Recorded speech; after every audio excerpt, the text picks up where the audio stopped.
Bienvenue sur Malaika, le magazine de la femme africaine et chrétienne. Aujourd'hui, nous avons un sujet, je suis sûre, qui va vous intéresser, mesdames, mais aussi messieurs. Alors restez pour découvrir de quoi nous allons parler aujourd'hui. Voilà, vous le découvrez, le sujet du jour, c'est la ménopause. Alors, il y a beaucoup de mythes autour de la ménopause. Aujourd'hui, nous allons essayer de définir ce que c'est la ménopause, qui passe par la ménopause, est-ce que ça s'arrête un jour, la ménopause? Et bien sûr, nous aurons Mama Audrey pour en parler. Oui, un super sujet, puisque je suis sûre que ça va aider beaucoup de femmes. Et aussi des hommes. Ah, à mieux comprendre la femme. c'est ça, c'est ça. Et nous aurons aussi Mama Janine qui va nous parler un petit peu du retour sur le terrain à Kinshasa, n'est-ce pas Mama Janine? Oui, tout à fait. On va voir un peu comment ce sujet est abordé là-bas. Et il y a beaucoup de manque de sensibilisation. Et il y a beaucoup de femmes ne savent pas qu'elles passent par ce stade, on en reparlera plus particulièrement. Super.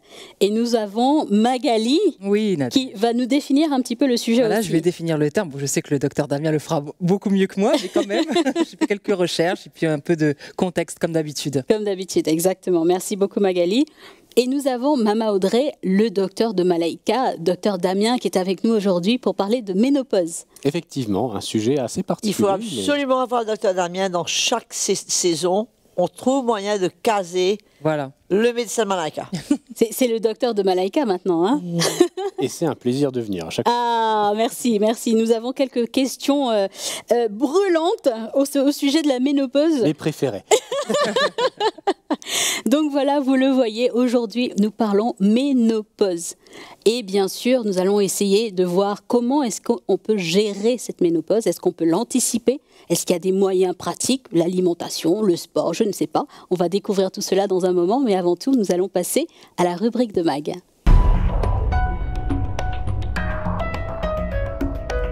Voilà Magali, tu nous disais des points de définition. Tout à fait, des points de définition. Bon, je ne vais pas empiéter sur les plates-bandes du docteur, mais quand même, je pense que c'est important pour nous de savoir de quoi il s'agit. Donc c'est une étape naturelle dans la vie de la femme qui marque la fin de la période reproductive. C'est ce que j'ai trouvé dans un dictionnaire lambda.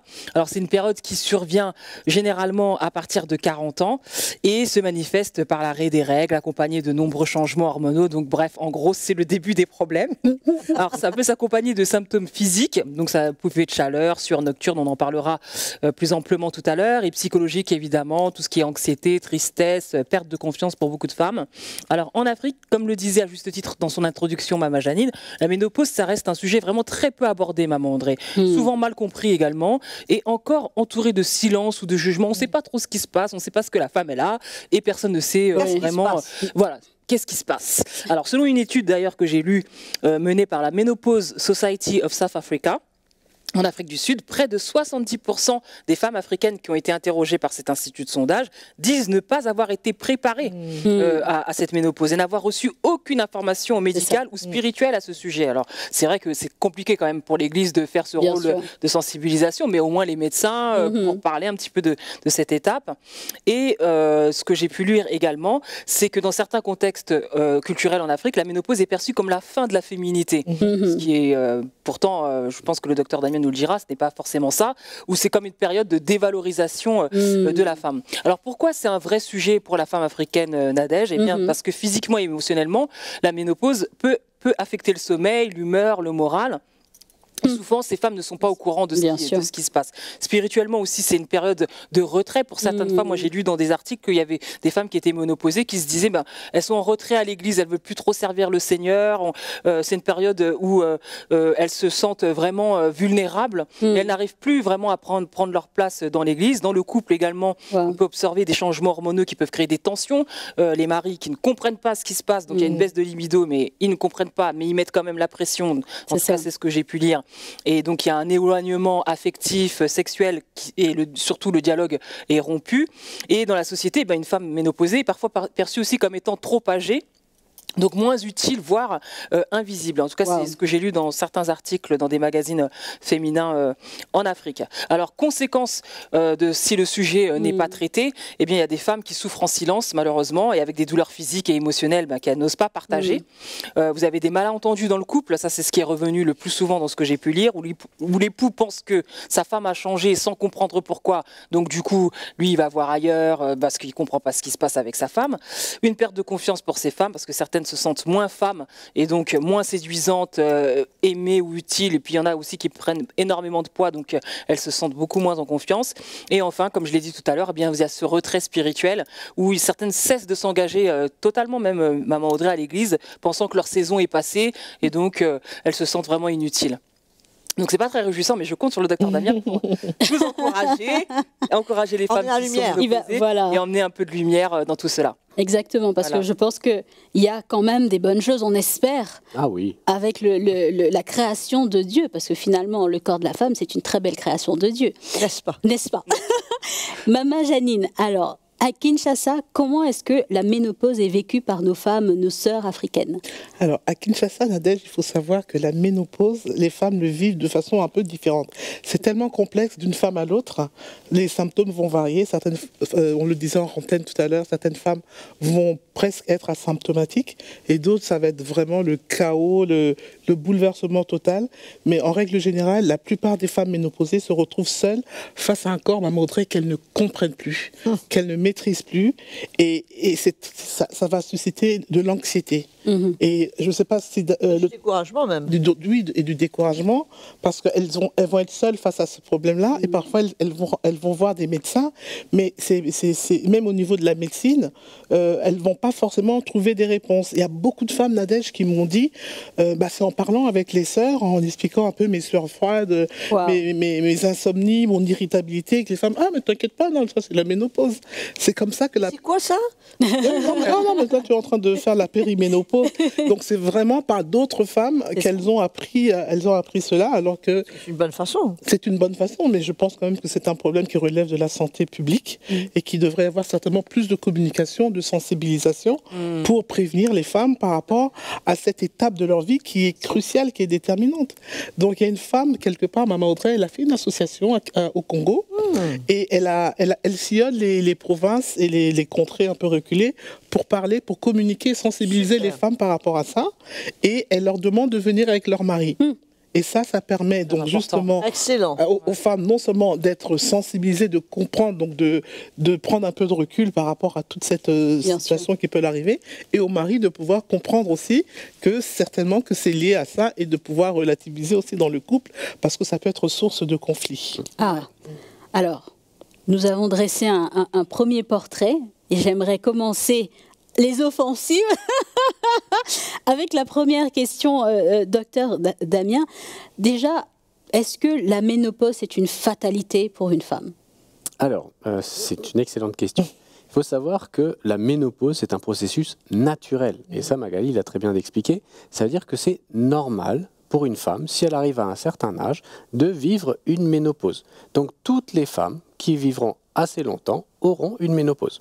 Donc c'est un processus naturel et il ne faut surtout pas, ce que j'ai entendu là, dire que c'est la fin d'une vie, parce qu'il faut savoir qu'une femme va passer 35 ans à avoir ses règles, mais quasiment 30 ans aussi sans ses règles. Donc c'est quasiment, elle va passer quasiment autant de temps en ayant des règles, en ayant pas de règles.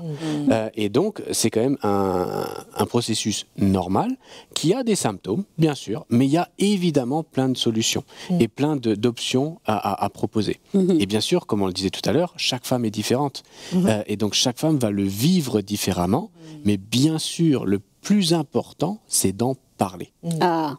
Et de chercher à comprendre. Voilà. Tu sais, on dit toujours l'Église doit en parler. Oui. Mais quelque part, les femmes, elles peuvent bien se renseigner, elles peuvent bien chercher à comprendre. Je suis d'accord avec Maman Janine, ce serait bien que l'État fasse des campagnes. Mais en attendant, dans les communautés, je ne vais pas attendre l'État, moi. Je vais, si je vois qu'il y a commencé à avoir des changements, je vais me renseigner. Pourquoi? J'ai ma maman, j'ai ma grande sœur, j'ai ma cousine, j'ai ma tante.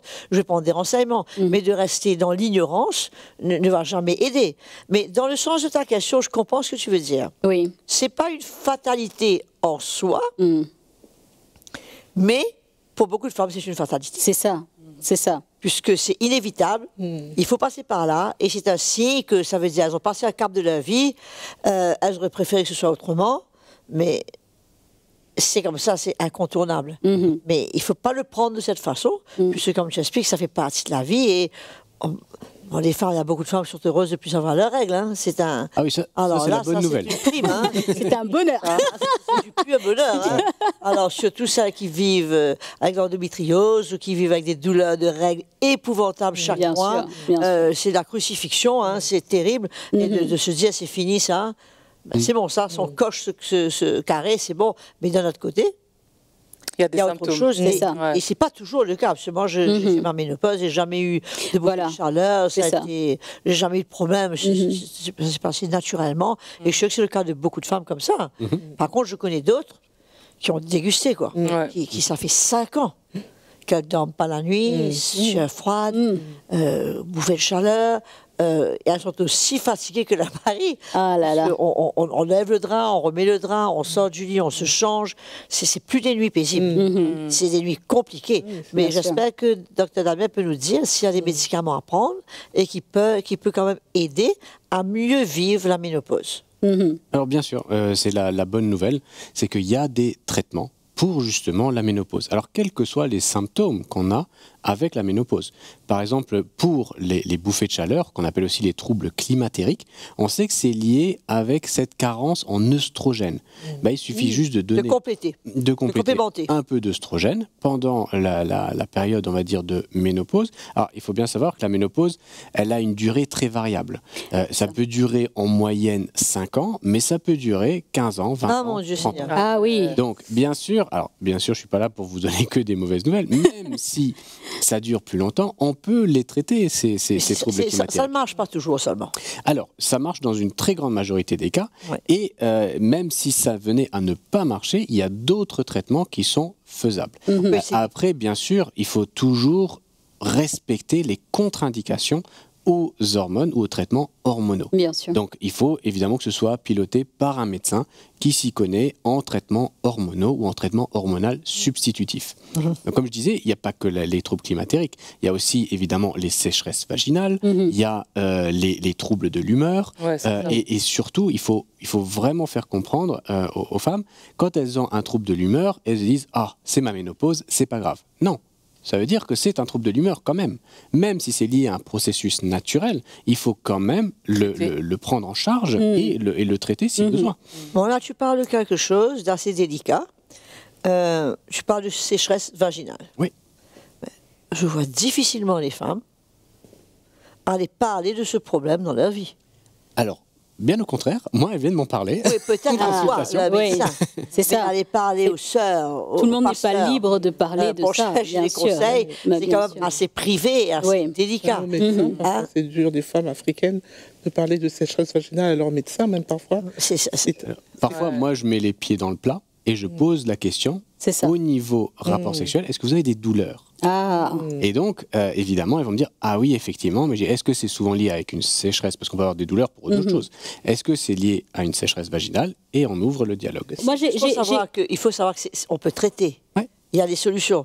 Et c'est bon pour que le mari sache aussi, si à une époque, les femmes sont plus sensibles qu'à une autre, ils doivent comprendre.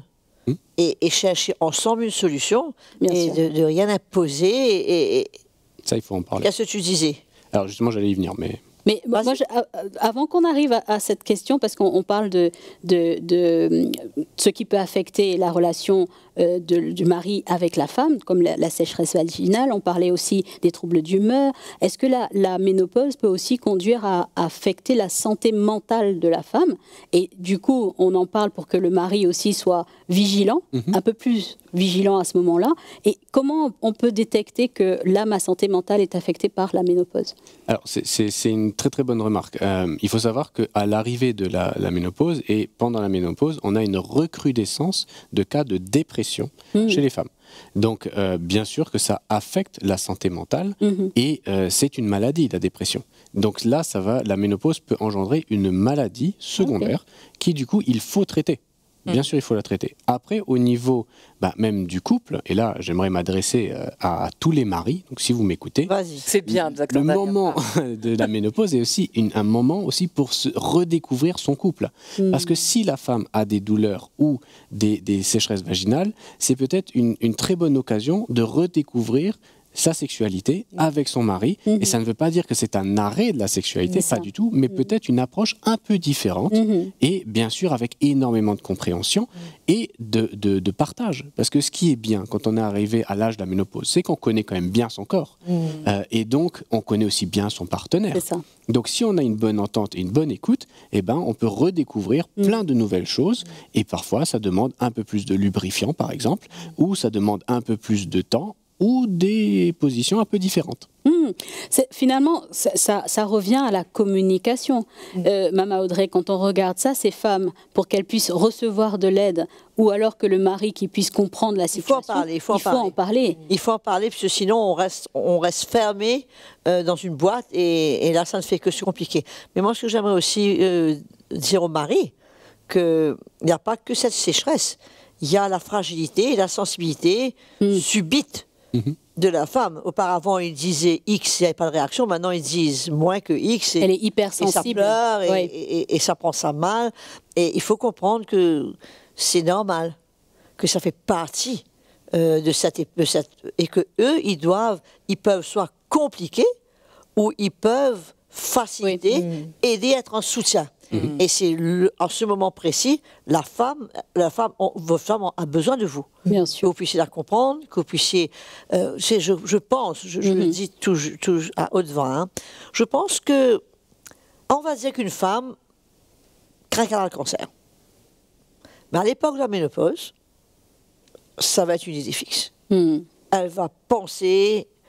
cancer, elle va paniquer. Si elle sait que, par exemple, elle n'a pas confiance en son mari, qu'il a peut-être une aventure ailleurs. À l'époque de la ménopause, c'est multiplié, c'est magnifié. Elle va penser beaucoup plus que son mari. Elle est beaucoup plus fragilisée. C'est ça. Dans beaucoup de domaines, ce qui fait que elle a besoin vraiment d'être comprise. Exactement. Et entre-temps, la charge à la maison est la même. Les enfants, c'est la même chose.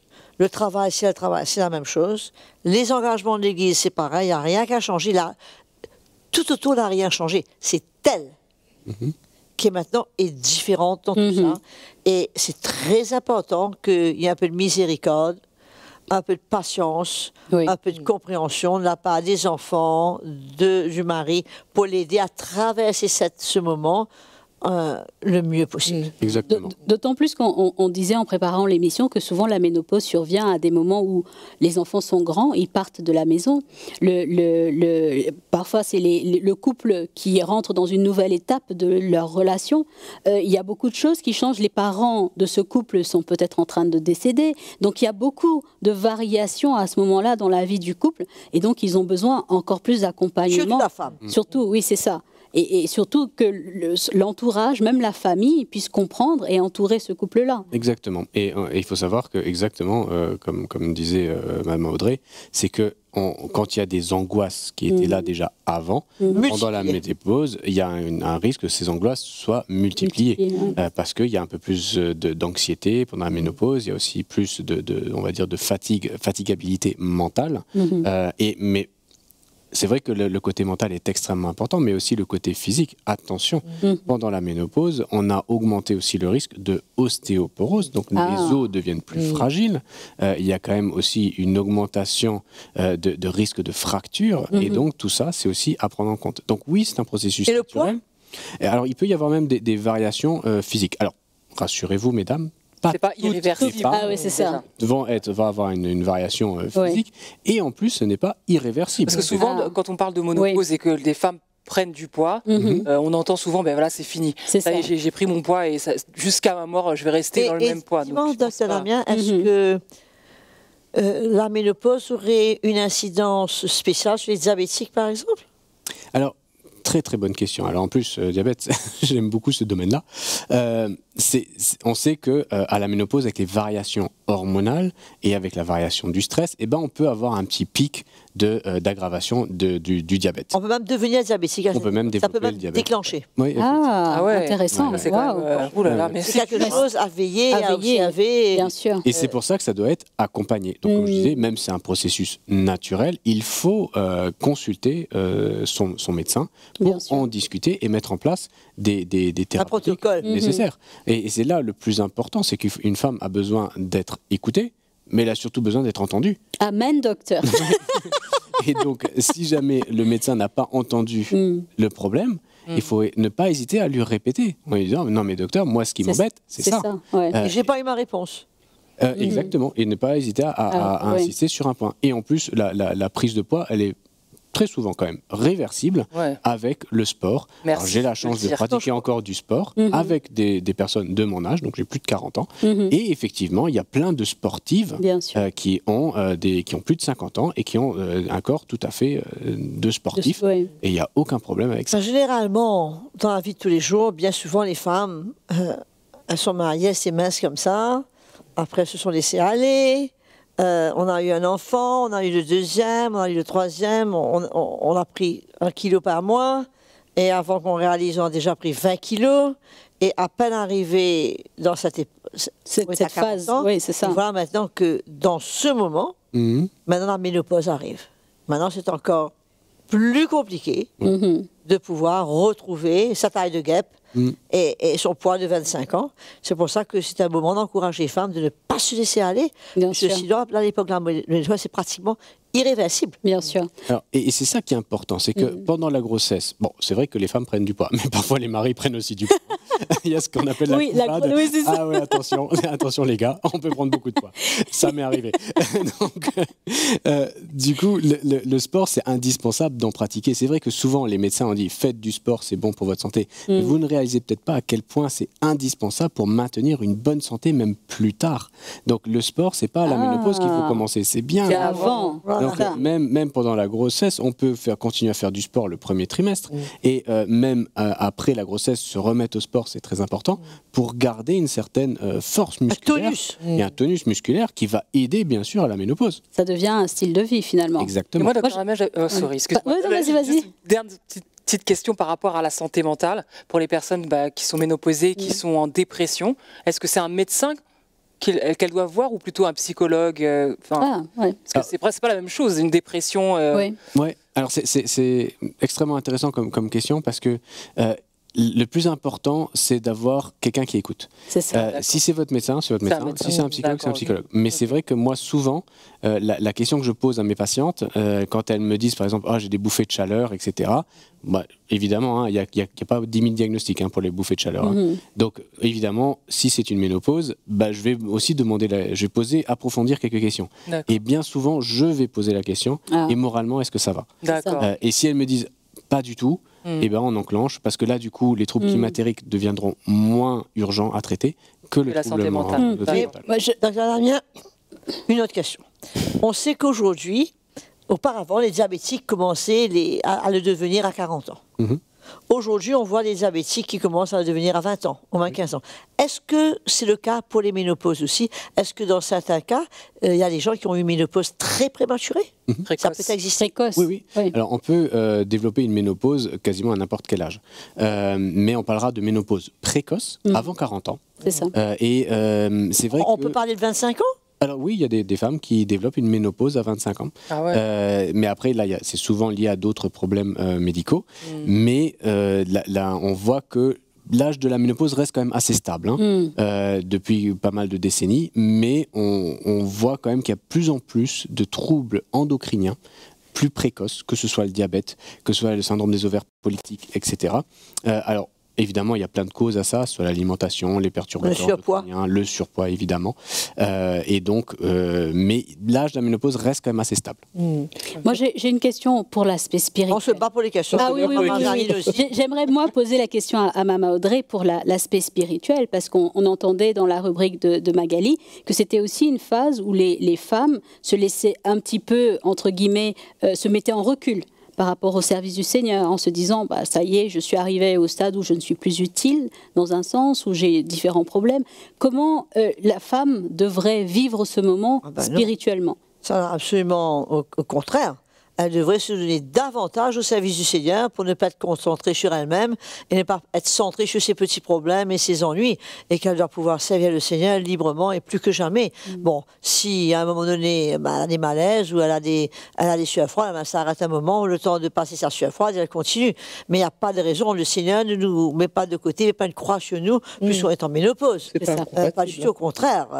Elle aura besoin davantage des frères et des sœurs qui vont l'encourager. Il n'y a aucune raison de se retirer, ce serait une grosse erreur. Tout à fait, tout à fait. Dernière petite question, Maman Janine, et après on va devoir passer au mot de la fin. Ma question, c'est pour le docteur. Beaucoup de femmes, vous parlez tout à l'heure des traitements possibles. Beaucoup de femmes ont peur des traitements parce qu'il semblerait qu'il y ait des effets secondaires, notamment des risques de cancer. Est-ce que vous pouvez nous éclairer par rapport à cette... Excellente question, et c'est vrai que les traitements hormonaux et tous les traitements ont des contre-indications.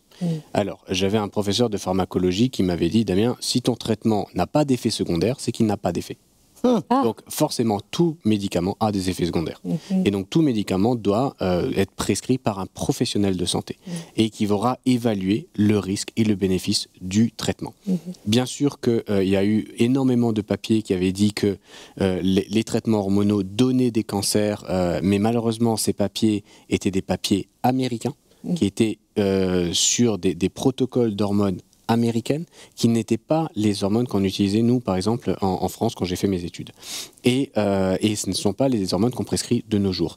Donc beaucoup d'études ont montré que les hormones évidemment contiennent des risques, mais au niveau des cancers, le surrisque n'est pas si élevé. Et donc il faut vraiment évaluer le bénéfice par rapport au risque et en parler ouvertement à son médecin et ne pas hésiter à poser cette question-là, et parce que chaque cas est particulier. Et donc, il faudra évaluer le bénéfice par rapport au risque de notre patiente en face de nous. J'aimerais relever le point que tu as dit hors antenne, qu'il aurait fallu que les femmes, il y a la prévention pour la ménopause, c'est-à-dire avant d'entrer dans la période de ménopause, que déjà elle commence à se traiter. Et dans ce cas, il y a bien moins de cancers qui sont révélés par la suite. Donc ça pourrait les rassurer que c'est important de se faire suivre, même quand on a 35 ans, qu'on commence à avoir des petits changements d'humeur, on voit déjà que les petites lumières rouges s'allument, il faut déjà commencer à le prendre en sérieux et ne pas attendre que l'orage tombe dessus et qu'on soit en pleine ménopause pour commencer à réagir. Exactement. Je suis sûre qu'on aurait encore beaucoup de choses à dire. Je sais. Maman Audrey et bien sûr le docteur, si on vous laisse, on serait parti pour 2 sessions. Voilà, c'est ça. Mais malheureusement, nous allons devoir, Maman Audrey, passer au mot de la fin. Alors, je crois que le mot de la fin, c'est pour les femmes comme pour les hommes, comme pour les familles. C'est de dire, écoutez, soyez raisonnables, comprenez que c'est un cycle normal, c'est Dieu qui l'a prévu ainsi, c'est le Seigneur qui a créé votre femme de cette façon. Et le Seigneur s'attend à que vous puissiez avoir une nouvelle attitude envers elle, un cœur différent, un cœur tendre, et qu'elle puisse ressentir votre cœur à ce moment. C'est très important pour les femmes qui traversent la ménopause de pouvoir ressentir le cœur de la mariée. C'est pas de dire vous ressentir actif au lit, ça ne dit pas ça du tout. Ça parle des mots de tendresse, des mots d'encouragement, des petits coups de main, une aide, être présent pour l'aider, et vous verrez que ça se passera beaucoup mieux et ça se passera très très vite. Amen, amen. Merci beaucoup, Maman Audrey, et bien sûr, docteur Damien, merci infiniment pour ce temps avec nous, et bien sûr, Maman Janine et Magali, et merci à vous tous et toutes qui êtes fidèles au programme Malaika. N'hésitez pas à partager ce programme à une sœur, une amie, une cousine que vous connaissez, qui commence à avoir des petites bouffées de chaleur pour l'encourager, que c'est tout à fait normal. Et malgré tout ça, le Seigneur est toujours au contrôle. Nous vous encourageons vraiment à partager, liker, aimer la vidéo et surtout rester fidèle à Malaika. Je vous dis à très très bientôt.